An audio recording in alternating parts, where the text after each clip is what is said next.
आप सभी को मेरा नमस्कार। मेरा नाम है अभिषेक कुमार राय और स्वागत है आपका मैथ्स मैनिया पे। तो अभी कल ही यूपी कांस्टेबल का ऑफिशियल नोटिफिकेशन आउट हुआ है और एक डेट वायरल हो रही थी, 11 फरवरी को एग्जाम है, तो अभी क्लियर नहीं हो पाया है। लेकिन आप ये मान के चलो कि आपके पास 2 महीने तो मोटा मोटा है ही ना। 11 फरवरी में तो आपको 1.5 महीने होगा, लेकिन आप मान के चलो कि 2 महीने आपके पास है, और 1.5 महीने भी होगा तो आपने तैयारी कर रखी है 1 साल 1.5 साल या 6-7 महीने से। तो अब इस समय काफ़ी यूट्यूब पे स्कीम्स भी आ रही है कि 1 महीने में आपका कंप्लीट कोर्स करा दिया जाएगा, 8-9 घंटे की डेली क्लासेस होगी। तो देखो, 1 महीने में जो 1 महीने में सिलेक्शन लेने वाला है तो उनका तो भाई भगवान ही जाने, लेकिन अगर आपने तैयारी कर रखी है 6-7 महीने से या 1 साल से, तो इस 1 महीने में आपको क्या करना चाहिए सिलेक्शन के लिए, बस मैं आपको वो बताने जा रहा हूँ। आपका 1 महीने में सिलेक्शन मैं भी नहीं करा पाऊंगा, लेकिन आपको एक करेक्ट डायरेक्शन में देना चाहता हूँ, बस जिसकी तैयारी अच्छी खासी है, जो 6-7 महीने से लगा हुआ है, वो इन सब चीज़ों में भटके मत, बस मैं आपको ये बताना चाहता हूँ। तो इस वीडियो में हम ऑफिशियल नोटिफिकेशन आया जो कल, उसके बारे में थोड़ी बहुत चर्चा करेंगे। उसके बाद एलिजिबिलिटी, कौन फॉर्म भर सकता है कौन नहीं भर सकता है, साथ में आपको कौन कौन सी बुक बेस्ट बुक फॉलो करनी है, साथ में मॉक टेस्ट देना बहुत ज़्यादा ज़रूरी है। अगर आप मॉक टेस्ट नहीं दे रहे हो तो आप ज़रूर दो ना। ऑनलाइन तो ज़्यादा बेटर है, टेक्स्ट बुक पे दे लो या कोई भी ऐप है, टेस्ट वाले ऐप है, लेकिन अभी सर्वर डाउन चल रहा था, मैं देख रहा था उसका। तो आप ऐसे कोई भी आपको ऑनलाइन मिले तो आप दे लो, क्योंकि आपको उससे रैंक पता चलती है। साथ में एक स्पेशल आप 2 घंटे के लिए आराम से देख के बैठ के देते हो तो ज़रूरी है। मॉक सीधे अगर आप मॉक नहीं दे रहे हो तो अपना 20 से 30 नंबर का आप लॉस कर रहे हो, तो मॉक देना बहुत ज़्यादा ज़रूरी है। ठीक है। और आपको कितना नंबर टारगेट करना चाहिए सिलेक्शन पक्का करने के लिए, ये नहीं कि एकदम बॉर्डर पे रह जाओ, ये सब सीन नहीं। नंबर लाओ, तैयारी करो कि पार जाओ, बीच में मत अटको कि फिर इंतजार कर रहे हो कि कट ऑफ आए, ये सब मत करो। ऐसी तैयारी करो कि एकदम पेपर दे के आओ तो एकदम क्लियर हो जाओ कि हाँ मेरा हो गया। समझ रहे हो? ठीक है। आपको मैं अपने बारे में थोड़ा और बता दूं तो मैंने यूपी के ज़्यादा एग्जाम्स नहीं दिए हैं। पेट का एग्जाम मैंने 2 बार दिया है बस। एक बार मेरे 90% थे, दूसरी बार जब मैंने दिया, तैयारी मेरी इन दोनों में बहुत अच्छी तैयारी नहीं थी। उस समय मैं कॉलेज में था तो मेरी तैयारी उतनी अच्छी नहीं थी। तो दूसरे में मैंने 99.75 परसेंटाइल लाया था, जिसमें मेरे नंबर 84-85 थे। साथ में मैथ और रीजनिंग में मल्टीपल टाइम्स एसएससी के एग्जाम्स में मैं फुल स्कोर कर चुका हूँ। जैसे मैं बता दूं कि 2022 के सीजीएल में, 2023 के सीजीएल में और 2022 के सीएचएसएल में मैंने मैथ रीजनिंग में पूरा पूरा स्कोर किया था। साथ में इस बार सीजीएल के में से मैंने 90 आउट ऑफ 90 स्कोर किया है ना। तो यही सब है। बाकी मैं सीआरपीएफ के सब इंस्पेक्टर के लिए सिलेक्ट हो चुका हूँ, लेकिन मैंने डीबी स्किप कर दिया था क्योंकि मुझे जॉब चाहिए नहीं थी। तो ये सब मेरी कुछ अचीवमेंट्स है। ठीक है। तो सबसे पहले बात करते हैं कि आपका सिलेबस क्या क्या है, आपके मतलब क्या क्या सब्जेक्ट आना है। तो जनरल साइंस आएगा, हिंदी आएगा आपका, और फिर आपका मैथ्स और रीजनिंग आएगा, जो कि 75 क्वेश्चन रहेंगे टोटल मैथ रीजनिंग के मिला के। बाकी हिंदी में आपके 37-38 क्वेश्चन हो सकते हैं, और ऐसे ही जीके में 37 से 38 क्वेश्चन हो सकते हैं। मतलब दोनों मिला के ये भी 75 क्वेश्चन आपके आने हैं ना। ये तो हो गया। अब सबसे ज़्यादा जरूरी है कि आप फॉर्म भर सकते हो या नहीं। तो अगर आप जनरल से बिलोंग करते हो तो आपकी जो डेट ऑफ बर्थ है वो 2 जुलाई 2001 के बाद होनी चाहिए और 1 जुलाई 2005 के पहले होनी चाहिए। समझ रहे हो? तभी आप फॉर्म भर सकते हो। बस यही एक कंडीशन आप याद रखो। बाकी जो अन्य पिछड़ा वर्ग है, अनुसूचित जाति है, अनुसूचित जनजाति है, या अन्य किसी श्रेणी से है, तो उनको आपको बेसिकली आपको 5 साल का एज रिलैक्सेशन है। ठीक है। लड़कियों के लिए बात करें तो 2 जुलाई 1998 के बाद जन्म होना चाहिए और 1 जुलाई 2005 से पहले का जन्म होना चाहिए। ये ऑफिशियल नोटिफिकेशन से मैंने कटिंग उठा के लगाया है। साथ में हाइट बहुत जरूरी है, क्योंकि अगर आपकी इससे कम हाइट है तो फॉर्म भरने का कोई मतलब ही नहीं है, बाद में जाकर आप हट जाओगे। तो अगर आपकी हाइट इतनी है 168 सेंटीमीटर, या अगर आप अनुसूचित जनजाति मतलब शेड्यूल ट्राइब से बिलोंग करते हो तो 160 आपकी हाइट होनी चाहिए। ठीक है। ऐसे ही, और आपका सीना इस ये मैटर नहीं करता, इससे जनरली निकालते नहीं है, लेकिन बहुत बात की बात है, आप इसको इम्प्रूव कर लोगे। ठीक है। लड़कियों की हाइट 152, और अगर शेड्यूल ट्राइब से बिलोंग करती हैं तो 147। मिनिमम हाइट इतनी होनी चाहिए ना, वरना फिर फॉर्म भरने का कोई मतलब नहीं है। समझ रहे हो? क्योंकि फिर वहाँ पे जाके आप निकाल जाओगे, वहाँ पे कोई रियायत नहीं होती है। समझ रहे हो ना? मैं अगर अपना सीआरपीएफ का एक्सपीरियंस शेयर करूँ, एसएससी सीपीओ का, तो उसमें 170 हाइट चाहिए। मेरी 171 है, लेकिन 169.5 भी अगर किसी बच्चे की तो निकाल देते थे। बाकी यूपी का हाल आप लोग जानो कैसा है ना। लेकिन हाइट में रियायत नहीं करते, क्योंकि हाइट में फिर आपको आगे जाके फंसने का डर होता है, इसलिए हाइट में आपको कोई रियायत नहीं मिलेगी। सीना उना में वो इसलिए छोड़ देते हैं ना, क्योंकि आपको वो इम्प्रूव हो सकता है, इसलिए। बाकी हाइट में कोई रियायत नहीं है, तो अगर आपकी इससे कम है तो कोई फॉर्म भरने का मतलब ही नहीं है। ठीक है। साथ में आपको फिजिकल है आपका जो 4.8 किलोमीटर आपको 25 मिनट में दौड़ना है, और अगर लड़की हैं तो आपको 2.4 14 मिनट में दौड़ना है। साथ में आपको ये है कि आपकी अरे आपकी एक से ज़्यादा शादी नहीं होनी चाहिए, मतलब दो से ज़्यादा पॉलीगैमी या बाईगैमी नहीं होनी चाहिए। तो यहाँ पे आप एक शादी हो नहीं रही है, तो बाकी आप समझदार हो। ठीक है, बाकी मैंने एज रिलैक्सेशन का बता दिया, 5 साल छूट है इन लोगों के लिए, इन सब वर्ग के लिए। ठीक है, अब इतनी बात होगी पात्रता की ना, क्योंकि वो इसलिए बताना जरूरी था कि अगर आपकी वो एलिजिबिलिटी नहीं है तो फॉर्म भरने का फिर कोई मतलब नहीं है ना। आप चाहे जितना अच्छा स्कोर कर लो, बाद में आपको निकल जाना है। ठीक है, अब थोड़ा हम प्रीवियस ईयर की कट ऑफ को देख लेते हैं कि कैसी कट ऑफ रही है। तो आप देखो यहाँ पे 225 नंबर कट ऑफ गई है 300 में, जो कि अच्छी खासी कट ऑफ है। साथ में अगर मैं 2019 की बात करूँ, ये 2020 में रिजल्ट आया होगा, तो 2019 में जो आया था उसमें 185 थी, जो थोड़ी कम गई है, समझ रहे हो ना। लेकिन अगर आप यूपीएसआई की बात करो, भी रिसेंटली जो हुआ 2021 में, तो उसकी कट ऑफ 316 गई थी 400 में, जो कि आप 75% से ज़्यादा कट ऑफ है ना। हालांकि उसकी वैकेंसी 8000 थी, इसकी 60,000 है, तो थोड़ी बहुत आप रियायत उसमें कंसीडर कर सकते हो। लेकिन मेरा ये मानना है कि आप अभी से कम टारगेट मत करो, आप 75% टारगेट करके चलो, जिससे आप एग्ज़ाम देकर आओ, आंसर्स की मिलाओ, तो ये रहेगी आपका सिलेक्शन वाला टेंशन रहे ही ना कि होगा नहीं होगा, बॉर्डर पे आप कट ऑफ देके जा रहे हो, ये सब सीन ना रहे। एग्ज़ाम देके ऐसा हो, तैयारी ऐसी करो कि एग्ज़ाम देते ही आपको फीलिंग आ जाए कि यार अब तो कुछ नहीं, कोई नहीं रोक सकता, अब बस फिजिकल देना है, ऐसी तैयारी रखो। ठीक है, तो मैं आपको बता देता हूँ आपको टारगेट कितना करना चाहिए। तो अगर इसके 75 क्वेश्चंस आ रहे हैं, तो आपको 70 प्लस टारगेट करना चाहिए। अगर आप मुझसे पूछो तो मैं 75 ही टारगेट करता हूँ, और मैं हर एग्जाम में मैथ रीजनिंग में पूरे पूरे मारता हूँ। क्यों? क्योंकि मैं टारगेट ही पूरा रख के चलता हूँ। मैं ये मान के चलता हूँ, अगर मेरा एक भी क्वेश्चन गलत हो गया तो मैं सिलेक्शन से बाहर हो जाऊंगा, मैं ये मान के चलता हूँ। तो इसलिए आप लेकिन 70 प्लस टारगेट कर सकते हो। हालांकि आपको टाइम ज़्यादा मिलता है इसमें, जो यूपी के एग्जाम्स होते हैं उसमें आपको टाइम थोड़ा सा ज़्यादा मिलता है, तो आप 75 भी ईजिली ला सकते हो अगर आपकी तैयारी अच्छी है। इसमें आप एक भी सिली मिस्टेक नहीं करना। और सिली मिस्टेक्स क्या होता है ना, आप कभी भी छोटी छोटी गलती कर देते हो, उसको अवॉइड करने के लिए आपको मॉक देना बहुत जरूरी है, मॉक टेस्ट। अगर आप मॉक टेस्ट नहीं दे रहे हो तो आप खुद पीछे हट रहे हो। आपको स्कोर इंप्रूव आपका मॉक ही कराएगा। जो आप छोटी छोटी गलतियां करते हो वो मॉक से ही सुधरेगी। तो आप मॉक डेली एक मॉक तो जरूर दो, समझ रहे हो। और अगर आप पॉसिबल हो तो आप सिर्फ मैथ और रीजनिंग वाला मॉक दो, हिंदी वाला जीके वाला छोड़ दो ना, क्योंकि उसमें आपको पढ़ना है ज़्यादा। उसमें आप इजीली कर लोगे, उसमें सिली मिस्टेक्स वगैरह नहीं होती है, लेकिन इसमें आपकी सिली मिस्टेक्स होती है, आप छोटी छोटी गलतियां कर देते हो, तो मॉक से इंप्रूव करो उसे। ठीक है, तो इसमें हम 70 क्वेश्चन मतलब 140 मार्क्स टारगेट कर सकते हैं इजीली। साथ में आप हिंदी में आप अगर 37 में 32 क्वेश्चन टारगेट करो तो 64 मार्क्स।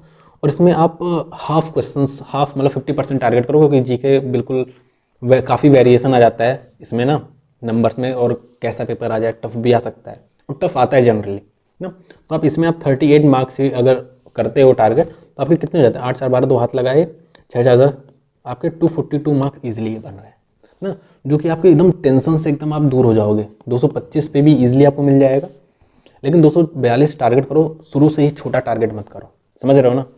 ठीक है, अब आ जाओ। तो मैं ये मान के चलता हूँ कि आपके पास 2 महीने हैं, हालांकि इससे ज़्यादा भी हो सकता है, कम तो उम्मीद नहीं है, लेकिन ठीक है। तो आपको 2 महीने में क्या करना है, आपको भटकना नहीं है बिल्कुल भी, क्योंकि आजकल यूट्यूब पे आप देख रहे होगे, आखिरी 1 महीने में हम पूरा मेहनत कर रहे हैं टीम के साथ, आपको 8 8 घंटे लेक्चर देंगे। आप 8 घंटे लेक्चर देख के सिर्फ अपना टाइम बर्बाद करोगे और कुछ नहीं करोगे, समझ रहे हो ना। क्योंकि आप अगर जीके जीएस के क्वेश्चन देखो, जितने देर में वो आपको एक क्वेश्चन कराएंगे, उतनी देर में आप 5 क्वेश्चन कर सकते हो, समझ रहे हो ना। तो आप सिर्फ भटकोगे वहाँ पे जाके और कुछ नहीं। आपका ये है कि 2 महीने में आपने जितना भी अभी तक पढ़ रखा है, जितना भी आपने बिखेर रखा है, उसको बटोरने की जरूरत है, बस उसको रिवीजन करने की जरूरत है, और आपको कोई जरूरत नहीं, कोई एक्स्ट्रा पढ़ने की जरूरत नहीं है, समझ रहे हो ना।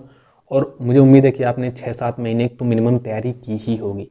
अगर आपने 6 7 महीने तैयारी नहीं की है, अगर आप एकदम ही स्टार्ट कर रहे हो ना, तो फिर तो जिसने की है उसका सिलेक्शन ही होगा, समझ रहे हो ना। साथ में आपको एक बात और बता दूं, मान लो कोई ऐसा होगा ना जो किसी और एग्जाम की तैयारी कर रहा होगा, जैसे एसएससी की हो, जीडी हो गया, इन सब की तैयारी कर रहा होगा, वो इसमें आना चाहता है। तो अगर आपकी तैयारी अच्छी है उसमें, तो आपको यहाँ पे सिर्फ हिंदी एक्स्ट्रा पढ़ना है। मान लो अगर हो सकता है उस एग्जाम में हिंदी ना आती हो, यहाँ पे हिंदी आपको एक्स्ट्रा पढ़ना है, तो उसकी आपको टेंशन नहीं लेनी है, तब आपका सिलेक्शन ईजिली हो सकता है। आपको थोड़ा एफर्ट लगाना पड़ेगा हिंदी में, आपका सिलेक्शन ईजिली हो जाएगा। लेकिन अगर आप सोचो कि आप एकदम ही सारे सब्जेक्ट आज ही स्टार्ट कर रहे हो ना, तो फिर थोड़ा मुश्किल है। ठीक है, तो सबसे पहला काम है, आपने जितना भी पढ़ रखा है ना, जैसे मैथ्स रीजनिंग है, कहीं से भी कुछ भी पढ़ रखा है, जीके जी है, तो उसको बिटोरने की कोशिश करो कि उसको मैं रिवाइज कर लूँ। आप पहले इकट्ठा कर लो हर चीज़ें एक दिन में, और अगले दिन से लग जाओ प्रॉपर सब कुछ रिवाइज कर डालो, समझ रहे हो ना। ठीक है, वीडियो लेक्चर के चक्कर में मत पढ़ो बहुत ज़्यादा, सिर्फ टाइम वेस्ट होगा। आखिरी के 2 महीने जितना खुद से पढ़ पाओ वही पर्याप्त है।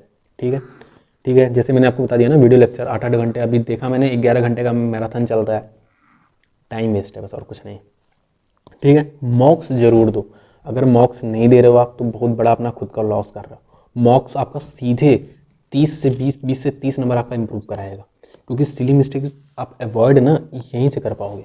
जितना ज़्यादा मॉक दोगे उतना ज़्यादा आप छोटी छोटी गलतियाँ कम करोगे, उतनी ज़्यादा आपकी एक्यूरेसी बढ़ेगी, समझ रहे हो ना। ठीक है, तो मॉक जरूर दो, कहीं से भी दो, टेक्स्ट बुक का पास ले लो या टेस्ट वाले पे फ्री में मिलता है वहाँ से देख लो, या एग्जाम पूरा रोजगार विद अंकित पे शायद वो होता है ना, वीकली शायद फुल मॉक होता है, तो वहाँ दो, फ्री वाले मॉक्स जरूर दो आप, समझ रहे हो ना। ठीक है, अब हिंदी के लिए आपको क्या फॉलो करना है। अगर आप कोई और बुक फॉलो कर रहे हो तो ठीक है, आप उसको कंप्लीट कर लो अच्छे से ना, लेकिन मैं अगर आपने कोई बुक मतलब आप सबसे बेस्ट बुक जो है ना वो ये है, यहीं से आता है।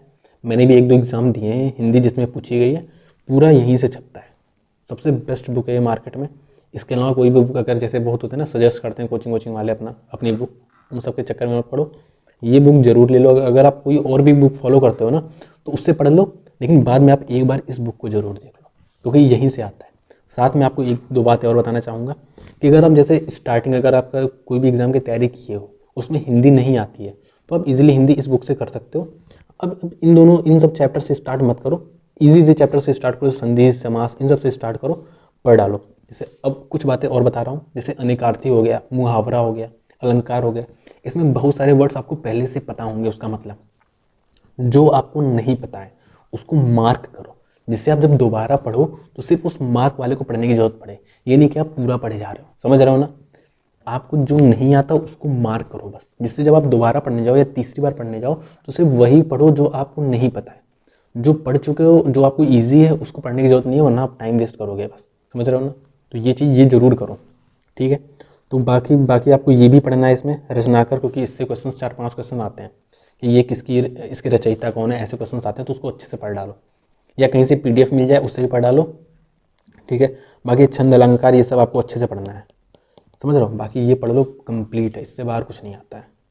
ठीक है, अब आ जाओ, सपोज आपको कोई हिंदी का चैप्टर समझ में नहीं आ रहा है मान लो, तो आप इससे पढ़ सकते हो। इनकी अंकित भाटी सर की एक प्लेलिस्ट है और यही वाली प्लेलिस्ट पढ़ना, 33 वीडियो है, मैं लिंक डिस्क्रिप्शन में दे दूंगा, आप वहाँ से पढ़ सकते हो। कोई भी चैप्टर आपको समझ ना आए, या अगर आप बिगिनर भी हो ना तो भी आप 2x पे करके स्पीड 2x कर दो, तेज स्पीड कर दो, पढ़ डालो, खत्म कर डालो ना समय से।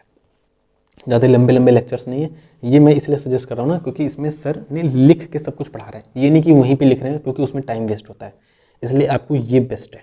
अगर आपको कोई चैप्टर समझ में नहीं आ रहा तो आप इससे पढ़ सकते हो। अब आ जाओ मैथ्स रीजनिंग पे, तो मुझे उम्मीद है आप तैयारी किए होगे मैथ्स रीजनिंग की ना। अगर आप बिल्कुल ही बिगिनर हो तो बहुत ही मुश्किल है, लेकिन अगर आपने तैयारी कर रखी है अच्छी खासी तो आप कोशिश करो कि हर चैप्टर के सारे कॉन्सेप्ट आप रिवाइज कर लो, क्योंकि आपको सब कुछ ही रिवाइज करना है अगर आपको पूरा स्कोर करना है इसमें। तो अगर आपने कहीं से नोट्स बना रखा है या क्वेश्चंस के ही नोट्स बना रखे हैं तो उसको पहले रिवाइज करो, और कोशिश करो कि आप सारे ही कॉन्सेप्ट्स को रिवाइज कर लो हर चैप्टर का। ठीक है, इसके बाद आप डेली सेक्शनल मॉक दो। सेक्शनल मॉक का मतलब ये है कि वो टेस्ट दो जिसमें मैथ और रीजनिंग हो, सिर्फ बाकी सब्जेक्ट्स ना हो, क्योंकि फिर आप 1.5 घंटे और बर्बाद करोगे ना।